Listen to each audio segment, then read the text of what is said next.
আসন্ন জাতীয় সংসদের 295টি আসনে জরিপ করেছে আইআইএলডি। জরিপ বলছে নিরঙ্কুশ সংখ্যাগরিষ্ঠতা নিয়ে ক্ষমতায় আসছে জামায়াত।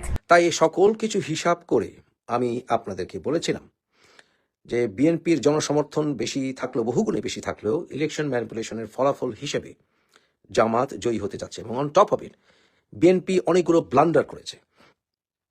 তারা অসংখ্য বাজে লোককে নমিনেশন দিয়েছে। বিশ্বখ্যাত আন্তর্জাতিক গণমাধ্যম রয়টার্স জামায়াতের ক্ষমতায় আসার পেছনে যে 3টি কারণের কথা বলছে, তাতে সবার আগে আছে জামায়াত নেতাদের দুর্নীতিমুক্ত ইমেজ। বিএনপি অলরেডি বুঝে গেছে যে তাদের যে বর্তমান যে সিচুয়েশন আছে, আমি অ্যাকচুয়ালি আর কোনো রাগঢাক করবো না। জামাত এইবার ইলেকশনে জিতবে, এটা আমি কনফার্ম।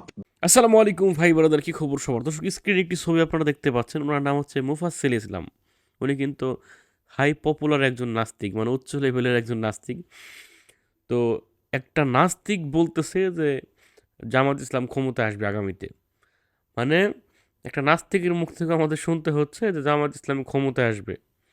যারা হচ্ছে ধর্মীয় ইসলামিক দল এগুলো দেখলে যাদের গায়ে চুলকানি ওঠে, তারা বলতেছে যে না, জামাত ক্ষমতা আসবে। তবে উনি চায় না জামাত ক্ষমতা আসুক, তবে উনি বলতেছে যে না, সব প্রেডিকশন, সব যুক্তি ঠুক্তি মিলিয়ে দেখতেছে যে না, জামাত ক্ষমতা আসতেছে। এক দর্শক, তো এই বিষয় নিয়ে চলুন তার মুখের একটা ভিডিও তিনি নিজে মুখে বলতেছেন, আমরা সেই ভিডিওটা দেখে আসি, এরপর আমরা কথা বলবো। সরকার কারা গঠন করবে, জামাত না বিএনপি? এর আগে একটি ভিডিওতে আপনাদেরকে আমি বলেছিলাম যে জামাত যেভাবে সবকিছু ম্যানিপুলেটেড করে ফেলেছে, তাদের অসংখ্য কর্মীদেরকে তারা এক জায়গা থেকে আরেক জায়গায় স্থানান্তরিত করেছে। তারা প্রবাসী ভোটগুলো তাদের নিয়ন্ত্রণে নিয়েছে। ইলেকশন বিভিন্ন সেন্টারগুলো তারা তাদের বিভিন্ন কর্মীদেরকে দিয়ে, শিক্ষকদেরকে দিয়ে, শিক্ষা প্রতিষ্ঠানগুলোকে তারা তাদের মোটামুটি কবজায় নিয়ে ফেলেছে। এছাড়া এনসিপির যারা কর্মী, যারা সরকারে ছিল, আসিফ মাহমুদ সহ, নাহিদ সহ, ওরা সবাই জামাতকে প্রচুর তথ্য দিয়ে সহায়তা করেছে। এবং মির্জা আব্বাস সঠিকভাবেই বলেছেন যে বর্তমানে আসলে জামাত এবং বিএনপি সরকার চলছে। তাই সকল কিছু হিসাব করে আমি আপনাদেরকে বলেছিলাম যে বিএনপির জনসমর্থন বেশি থাকলেও, বহুগুণে বেশি থাকলেও, ইলেকশন ম্যানিপুলেশনের ফলাফল হিসেবে জামাত জয়ী হতে যাচ্ছে। এবং on top of it BNP অনেকগুলো ব্লান্ডার করেছে। তারা অসংখ্য বাজে লোককে নমিনেশন দিয়েছে। বিএনপির ভেতর থেকে প্রায় ৭৯ জন বিদ্রোহী নেতা তারা নির্বাচন করছে, সেখানে বিএনপি তাদের জোট এবং বিএনপির ক্যান্ডিডেট দিয়েছে। তারপরেও, এবং এতে করে বিএনপির ভেতরে ফাটল স্পষ্ট হয়েছে। বিএনপি তাদেরকে দল থেকে বহিষ্কার করবে, এই শাস্তি দিবে, সেই শাস্তি দিবে, এগুলো বলেও লাভ হয়নি। এসব কিছু হিসাব করে আমি বলেছিলাম যে বিএনপির জনপ্রিয়তা, বিএনপি কিছু হারিয়েছে বেশ, এবং তারেক রহমানের একের পর এক ব্লান্ডার বক্তব্যে তার অযোগ্যতা সে প্রমাণ করেছে। এসব কিছু নিয়ে অনেকদিন আলোচনা করলাম, তবে আজকে নির্বাচনের প্রচারণার শেষ দিন, তাই এই বিষয়ে আমার একটি কনক্লুশন টানা প্রয়োজন। আমি কি চাই? আমি চাই বহুদলীয় গণতন্ত্র। আমি চাই আওয়ামী লীগ রাজনীতিতে ফিরে আসুক। আমি চাই যারা অন্যায় করেছে, সেটা আওয়ামী লীগ হোক বা যে কোনো দলেরই হোক, তাদের সুষ্ঠু নিরপেক্ষ বিচার হোক, যেটা সম্ভব হচ্ছে না এখন পর্যন্ত। আমি কি চাই? আমি চাই বিএনপি যোগ্য নেতৃত্বে ফিরে আসুক। আমি চাই আওয়ামী লীগ সুসংগঠিত হোক সঠিক নেতৃত্বের মাধ্যমে, ভুল থেকে শিক্ষা নিক। আমি চাই বাংলাদেশে ৭১-এর চেতনা জাগ্রত থাকুক। আমি চাই বাংলাদেশে মৌলবাদীরা যেন কোনোদিন কোনো অবস্থাতেই ক্ষমতায় না আসতে পারে। কারণ এই মৌলবীরা যদি ক্ষমতায় আসে, তাহলে বাংলাদেশের সংস্কৃতি চিরতরে ধ্বংস হয়ে যাবে। অনেকে আমাকে বলে যে এই সকল মোল্লা মৌলবী যদি ক্ষমতায় আসে, তাহলে আওয়ামী লীগের রাজনীতিতে ফিরে আসা বিপ্লবের মাধ্যমে, মানুষের মনস্তাত্ত্বিক জাগরণের মাধ্যমে দ্রুততর হবে। এমনও বলেছে যে ভারত সরকারও চায় বাংলাদেশে এবার জামাত আসুক, যাতে করে আওয়ামী লীগের রাজনীতিতে ফিরে আসা বিএনপির সাথে শক্তিশালীভাবে পুনর্জাগরিত হয়। কিন্তু আমি মনে করি সেটা 5-10 বছর লেগে যাবে, এবং এতে করে মোল্লা মৌলবীরা বাংলাদেশের গণতান্ত্রিক ইনস্টিটিউশনগুলোকে ধ্বংস করে ফেলবে, এবং এর পরবর্তী জেন জেডের পরবর্তী প্রজন্মকেও তারা মাথা খাবে। অলরেডি আমাদের বাংলাদেশের আওয়ামী লীগ এবং বিএনপি এই সকল মোল্লা মৌলবীদেরকে ইন্টেলেকচুয়ালি ফেস না করার কারণে এবং মাদ্রাসা শিক্ষা ব্যবস্থাগুলোকে আধুনিকরণ না করার কারণে ওয়াজগুলো অনিয়ন্ত্রিতভাবে, পৃথিবীতে যেখানে অন্য কোথাও ওয়াজ হয় না এই উপমহাদেশ ছাড়া, ইসলামের নামে এই সকল বেপরার রাজনৈতিক ওয়াজগুলোকে চলতে দেওয়ার কারণে বাংলাদেশের নতুন প্রজন্মের মাথাকে ফেলা হয়েছে। তাই এর খেসারত বিএনপি দিচ্ছে, আওয়ামী লীগও দিচ্ছে, কিন্তু এটা আর বাড়তে দেয়া যায় না। তারেক রহমান একটি কথা বলেছে যে শেখ হাসিনার সন্তানরা রাজনীতিতে যদি জনগণ চায় এবং আওয়ামী লীগকে চায় তাহলে ফিরে আসতে পারে। এই কমিটি ইঙ্গিত পাওয়া গেছে তার কথায়। এবং স্বাধীনতার পক্ষে বাবরকেও দেখলাম কথা বলতে, 71-এর চেতনার কথা বলতে। মির্জা আব্বাসের কণ্ঠে তো আমরা দেখলামই যে এনসিপি জামাতের বিরুদ্ধে তার স্পষ্ট কথা। ভুলে গেলে চলবে না যে মির্জা আব্বাসও কিন্তু একসময় ভুল করেছিলেন এদেরকে টলারেট করে। তাহলে আমাদের সামনে কি? আমাদের সামনে আওয়ামী লীগকে রাজনীতিতে ফিরিয়ে আনতে হবে। আওয়ামী লীগের ভাইদেরকে বলবো, বুঝতে পারছেন তো, যেভাবেই দেখেন না কেন বিএনপির সহায়তা দরকার হবে রাজনীতিতে ফিরে আসতে হলে। বিএনপির নিজের সার্ভাইভালের জন্য আওয়ামী লীগকে রাজনীতিতে ফিরিয়ে আনতে হবে। শহীদ রাষ্ট্রপতি জিয়াউর রহমান উনি কিন্তু আওয়ামী লীগকে রাজনীতিতে ফিরিয়ে এনেছিলেন। শেখ হাসিনাকে দেশে প্রত্যাবর্তনের পেছনে কিন্তু শহীদ রাষ্ট্রপতি জিয়াউর রহমানের অবদান আছে, অস্বীকার করা চলবে না, এটা কিন্তু অস্বীকার করা চলবে না। কিন্তু তারপরে আমাকে যখন মানুষ বলে যে জামাতের পুনর্বাসিত করেছেন জিয়াউর রহমান, আমি বলেছি তাদেরকে জামাতকে রাজনীতিতে ফিরিয়ে না আনলে জামাত সন্ত্রাসী কর্মকাণ্ড করত, এবং ইনডেমনিটি করেছিল আসলে মোশতাক, এবং যে মোশতাককে কিন্তু জিয়াউর রহমানই জেল দিয়েছিলেন। জিয়াউর রহমান টাফ না হলে বাংলাদেশের অবস্থা বর্তমানে গত 1.5 বছর যা দেখেছি তা হতো।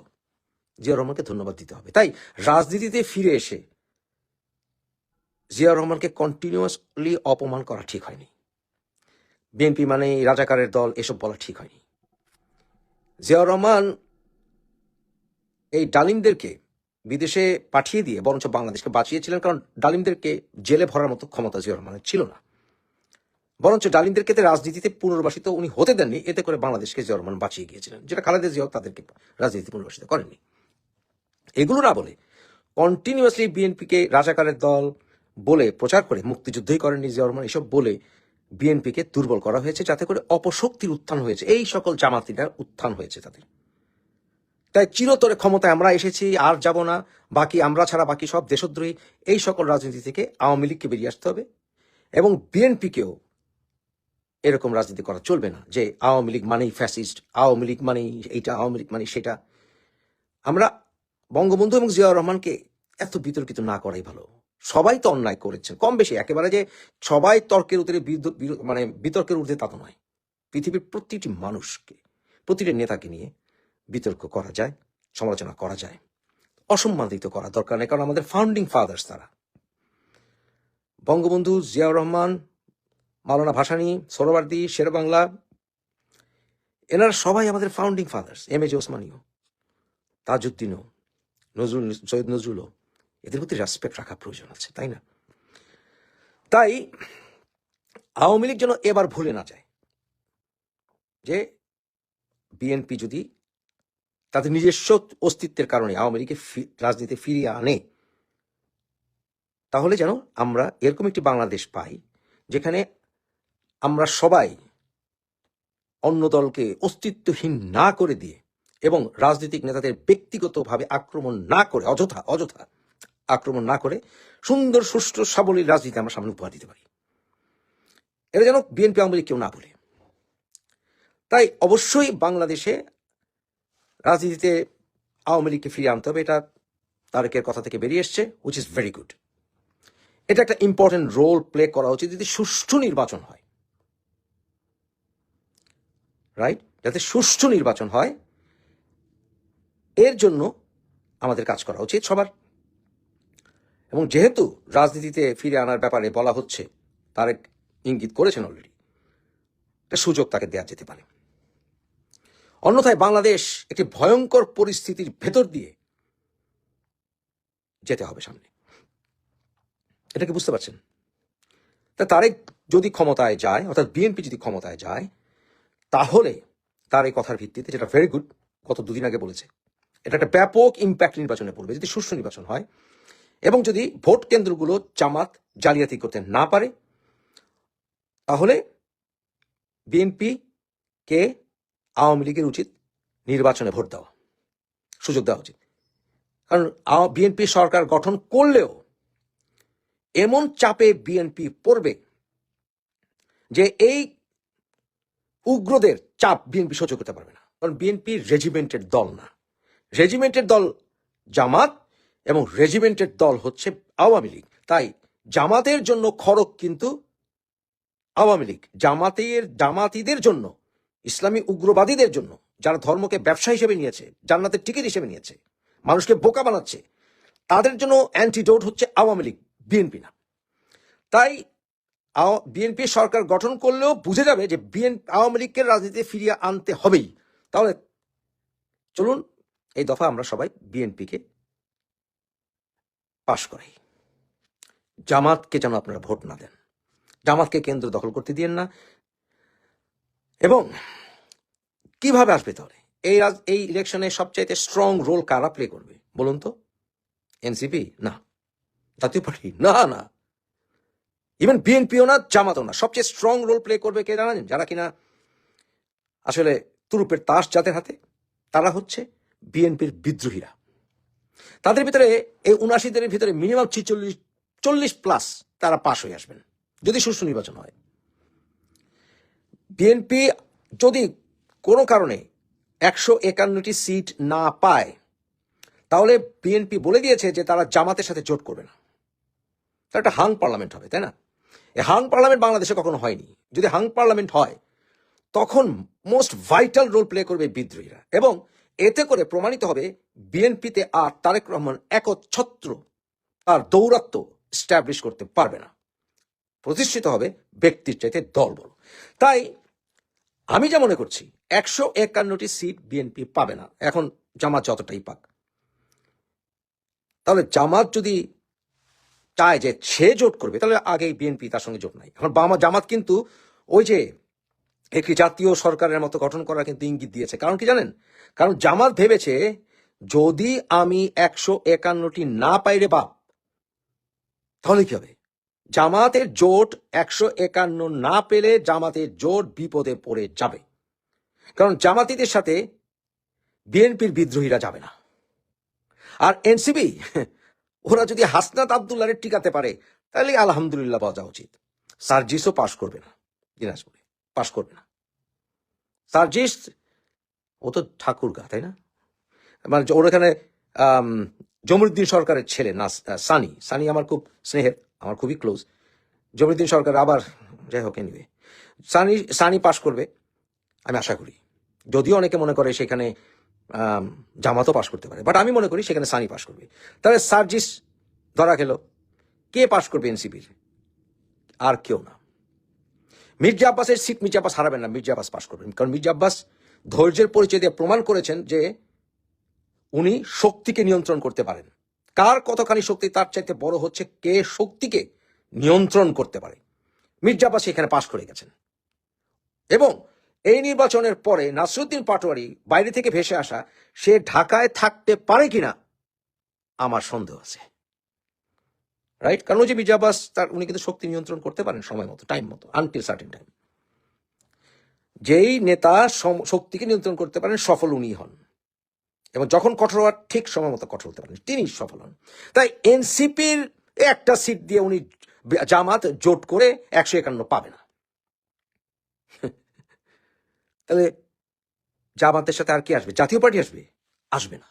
জাতীয় পার্টি কিন্তু 2টো সিট পাবেই ধরে নেওয়া যায়, যতই তারা ফালাপ বা তাদের বিরুদ্ধে যতই অ্যাকশনে যাওয়া হোক। যদিও বেশ কয়েকটি সিটে যেমন ধরুন রুমিন ফারহানার সিটে জাতীয় পার্টি উইথড্র করতে বাধ্য হয়েছে, এলাকায় তাকে থাকতে দেয়নি, তথাপি 2টা সিট পাবে। সুতরাং আলটিমেটলি এই নির্বাচন সুষ্ঠু হলে ওভারঅল ইম্প্যাক্ট এনসিপির চাইতে জাতীয় পার্টির বেশি হবে। বুঝতে পেরেছেন? তো জাতীয় পার্টি তো আসবে না জামাতের সাথে, তো জামাত সরকার গঠন করতে পারবে না, সরকার গঠন করবে বিএনপি। কারণ লাস্ট মোমেন্টে বিএনপি তাদের বিদ্রোহীদের সাথে জোট করতে পারবে এবং সেখানে জাতীয় পার্টিও যোগ দিবে যদি প্রয়োজন হয়, এবং জাতীয় পার্টিকে নেওয়া হবে বলে আমি মনে করি, নেওয়া উচিত মনে করি। জাতীয় পার্টি থেকে একজন মন্ত্রিত্ব, উপমন্ত্রিত্ব দেওয়া যেতে পারে। অতএব এই হচ্ছে ফিউচার বাংলাদেশে যদি সুষ্ঠু নির্বাচন হয়। এখন আমাকে জামাতের কয়েকজন নেতা আমাকে বলেছেন যে তারা এবার নির্বাচনে জয়ী হবেনি, হতেই হবে। বুঝেছেন? হতেই হবে। বাংলাদেশে অনেক মানুষ ব্রেন ওয়াশ হয়ে গেছে, জান্নাতে টিকিট। দর্শক, আপনারা এখানে শুনতে পেলেন এবং দেখতে পেলেন এখানে সেই নাস্তিক মুফাসসিল ইসলাম তিনি নিজে মুখে বলতেছেন যে হ্যাঁ, জামায়াত আগামীতে ক্ষমতায় আসবে, তাদের সম্ভাবনা তৈরি হয়েছে। তবে তিনি চায় না যে জামাত ক্ষমতায় আসুক। তবে না, মানে তিনি মানে সত্য যেটা সেটা তো বলতে হয়, মানে ওনার কাছে এটা সত্য মনে হচ্ছে যে জামাত নাকি ক্ষমতায় আসতেছে। যাই হোক দর্শক, আপনারা আপনাদের মূল্যবান মতামত লিখে যাবেন কমেন্টে যে বিএনপি কিন্তু বাংলাদেশের সবচেয়ে বড় দল এখনো, তো তারা কি ক্ষমতায় আসতেছে না জামাতে আসতেছে, না আপনার কি মনে হয়? জামাত ইসলামী হচ্ছে বাংলাদেশে 10 থেকে 12% ভোট তাদের ছিল, আর এটা অনেক আগের কথা আর কি। তো এখন হলো বাড়লে হয়তো অনেকটা বাড়বে। তো এর জন্য কি ক্ষমতায় আসবে, মানে আপনার কি মনে হয়? আপনি লিখবেন আপনার মন্তব্য কমেন্টে। ভালো থাকবেন, সুস্থ থাকবেন এবং এরকম আরও ভিডিও পেতে আমাদের ইউটিউব চ্যানেলটি সাবস্ক্রাইব করে আমাদের সাথেই থাকবেন। আসসালামু আলাইকুম।